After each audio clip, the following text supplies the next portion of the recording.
अस्सलामुअलैकुम dear students. Physics grade 10 में electromagnetic induction chapter number 15 smart syllabus में इसका टॉपिक है electromagnetic induction. Dear students, electromagnetic induction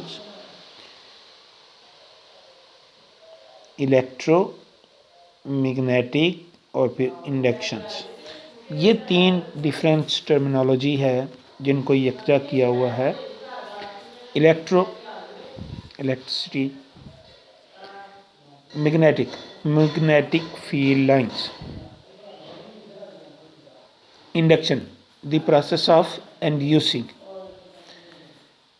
अब जब हम इनको इकट्ठा करते हैं तो ये टर्मिनोलॉजी बताती है कि इलेक्ट्रिसिटी की मदद से मैग्नेटिक फील्ड का पैदा करना, और इंडक्शन ये कहती हैं कि रिवर्सल ऑफ, यानी चेंजिंग, एक दूसरे की तब्दीली। अब इस टर्मिनोलॉजी को हम एक्सप्लेन करते हैं। जैसा कि हम पिछले 2-3 टॉपिक्स में ये पढ़ चुके हैं कि क्रिश्चियंस और एम्पेयर्स, इन दोनों ने एक थ्योरी पेश की जिसको एम्पेयर्स ने सब्सटेंशियल एविडेंस की मदद से इम्पोज किया या उसको वेरीफाई किया कि electric currents through a conductor produces a magnetic field around it. कि जब भी हम किसी कंडक्टर को इलेक्ट्रिक करंट मुहैया करते हैं तो उसके गिर्द एक मैग्नेटिक फील्ड प्रोड्यूस हो जाती है। इसका मतलब ये हुआ कि करंट की मदद से हम इलेक्ट्रिक फील्ड को प्रोड्यूस कर सकते हैं। लेकिन Michael Faraday thinks the other way, उसने इसको रिवर्स कर दिया। उसने कहा कि magnetic field must produce an electric current, यानी हम मैग्नेटिक फील्ड की मदद से इलेक्ट्रिक करंट को प्रोड्यूस कर सकते हैं। यानी जो एम्पेयर्स और क्रिश्चियंस ने थ्योरी पेश की थी उसको उल्ट कर दिया, उसको तब्दील कर दिया। इस सारे प्रोसेस को हमने इलेक्ट्रोमैग्नेटिक इंडक्शंस कहते हैं। और ये माइकल फैराडे के ही जो थ्योरी थी, उसी साल जोसेफ हेनरी ने भी इसको प्रोड्यूस, इस चीज़ को अपने एक्सपेरिमेंट की मदद से प्रूव किया कि वाकई जिस जगह पर मैग्नेटिक फील्ड मौजूद हो वहाँ पर हम इलेक्ट्रिक करंट प्रोड्यूस कर सकते हैं। ये अजीज़ तलबा, यहाँ से लेके यहाँ तक ये इसका इंट्रोडक्शंस दिया हुआ है कि किस तरीके से हम इसको। अब सवाल पैदा होता है नेक्स्ट कि जो स्ट्रेंथ ऑफ मैग्नेटिक फील्ड है वो क्या चीज़ है। उसके लिए मैं एक हेल्प आउट लेता हूँ।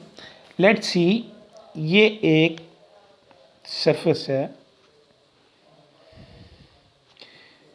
जो इमेजिनरी लाइन है जिसको हम मैग्नेटिक फील्ड लाइंस बोलते हैं। इनकी तादाद, जितनी नंबर ऑफ लाइंस ज़्यादा होंगी उतनी इसके अंदर फील्ड की स्ट्रेंथ हम कहते हैं ज़्यादा होती है, और जितनी इनकी तादाद कम होती है, लेट्स सी एक यही है इसके अंदर। अब इसके अंदर हमारे पास 2 है, यानी यहाँ पर उसकी इंटेंसिटी कम है और यहाँ पर ज़्यादा है। तो यहाँ पर फील्ड स्ट्रेंथ ज़्यादा होगी और यहाँ पर उसकी फील्ड स्ट्रेंथ कम होगी। तो करंट की प्रोडक्शन का इन्हिसार उस कंडक्टर को मैक्सिमम नंबर ऑफ जो फील्ड है, sorry, maximum number of magnetic field lines हैं जो वो जब उसको कट करती हैं, जब उसके अंदर से पास ऑन करती हैं, तो वो maximum strength of magnetic field produce होती है। देखें जिस तरह ये यहाँ पर एग्जांपल्स दी हुई हैं, और ये मैक्सिमम किस सूरत में पैदा होंगी कि जब वो परपेंडिकुलर होगा। एक चीज़ हमारे पास, लेट्स सी, इसको हम इस तरीके से ये बिल्कुल परपेंडिकुलर इसको खड़ा करते हैं। अब दूसरी मदद से अगर हम इसके अंदर से कोई चीज़ क्रॉस करते हैं, जैसे ये किया हुआ है, एक चीज़ बिल्कुल सीधी है, दूसरी चीज़ उसके अंदर से आकर क्रॉस कर रही है। जब ये क्रॉसिंग हो रही है तो वो पूरी की पूरी इसको कट करती है।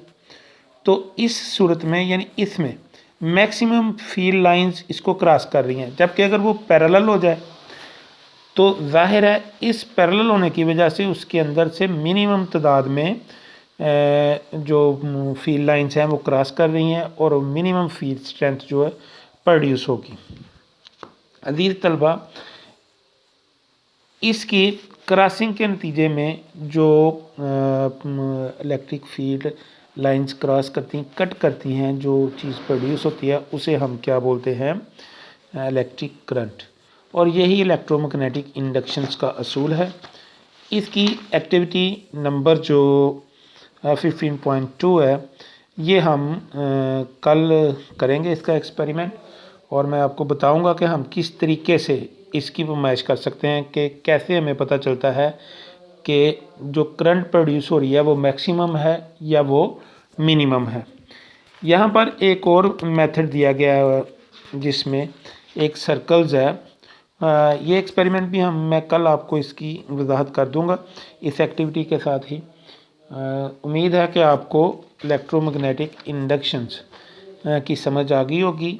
यानी ये क्रिश्चियंस और एम्पेयर्स ने जो थ्योरी पेश की थी कि due to the current a magnetic field produces, तो माइकल फैराडे और जोसेफ हेनरी ने इसके उलट थ्योरी पेश की। उसने कहा कि अगर मैग्नेटिक फील्ड प्रोड्यूस कहीं पर मौजूद हो तो हम कंडक्टर को मूव ऑन करके उसके अंदर इलेक्ट्रिक करंट प्रोड्यूस कर सकते हैं।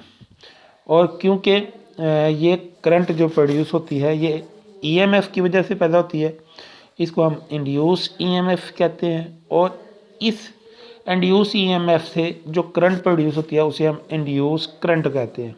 तो ये इंड्यूस ईएमएफ और इंड्यूस करंट के मतलब भी हम कल के लेक्चर में इंशाल्लाह देखेंगे। आपने इस टॉपिक को यहाँ से शुरू से लेके यहाँ तक लर्न करना है अच्छे से, और इनकी डायग्राम्स को ज़रूर आपने बनाना है। अस्सलामु अलैकुम।